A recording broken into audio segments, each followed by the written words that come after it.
میرا حق زیادہ جانتا ہے. اگلی لفظ کہی نا, روتا آیا ہے حبیب سارا راستہ.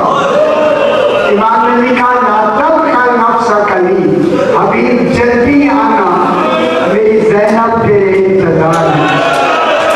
زہرا کی بیٹیاں زیادہ انتظار نہ کریں, حبیب جلدی آنا. اللہ خط بند ہوا, یہاں سے پہنچا کوفے 10 کی رات.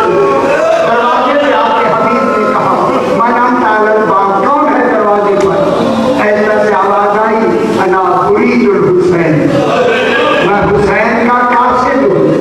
اجرکم اللہ. جب قاصد حسین نام آیا نا, جلدی سے دروازہ کھولا, سینے سے لگا کے اپنے آپ کو کہتا حبیب تو جیسا بھی کوئی خوش نصیب ہے, امام کا قاصد تیرے دروازے سے.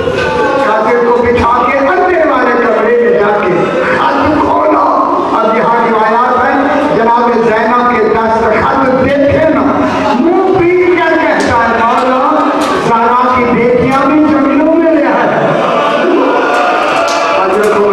زہرا کی بیٹیاں بھی, یہی حق ہوتا ہے, یہ رو لیا جنگلوں میں لے آیا, رونے لگے. سوجا دوڑتی ہوئی آئی, حبیب رو کیوں رہا ہے؟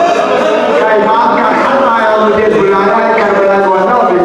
بیوی نے کہا تجھے تو خط آیا ہے, رات خواب میں جناب زہرا نے مجھے 3 مرتبہ آ کے کہا حبیب کی زوجہ حبیب کو جلدی بھیجنا, میری زینب زیادہ انتظار نہ کر.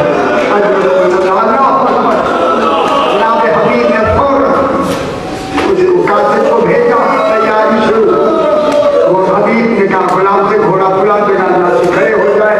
2,000 کے پہرے تھے دروازوں پر, کئی بھیس بدل کے حبیب پہنچے. دیکھا گھوڑا رو رہا. کہا غلام کیا کہا تو نے؟ کہا میں اتنا کہا اگر حبیب لائے تو میں اکیلا کرنا ہے. کہا تم مومن ہے, گھوڑے پہ بھی اثر ہوا. حبیب سوار ہوئے, غلام آگے آگے. جب حد کربلا میں داخل ہوئے نا, حبیب جلدی اتر گئے. غلام کہتا بھی تو کربلا دور ہے, کیوں اترے ہو؟